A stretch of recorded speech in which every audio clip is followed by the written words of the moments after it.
सोन्याचा दर 1 लाखाच्या घरात गेला तरी सोनं घ्यायचं थांबतंय थोडीच.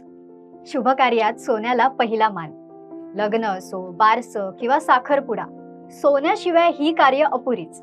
आजही सोनं घ्यायचं म्हटलं की आवर्जून घेतलं जाणारं नाव म्हणजे पूना गाडगीळ ज्वेलर्स. पारंपरिक दागिने आणि ग्राहकांच्या विश्वासात शुद्धता ठेवणारे 2 शतकांचा कणखर अनुभव असलेले पूना गाडगीळ ज्वेलर्स.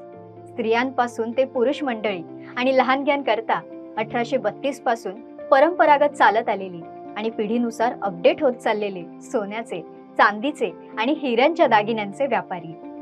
जिथे व्यवसाय सुरू होऊन एका पिढीनंतरच आपापसातल्या मतभेदांमुळे व्यवसायातून वेगळे होण्याची अशी कितीतरी उदाहरणं आहेत. पण तेच तब्बल 6वी पिढी कार्यरत असलेली P&G ज्वेलर्स लिमिटेड कंपनी सोन्याच्या दागिन्यात टॉप लेवलवर आहे.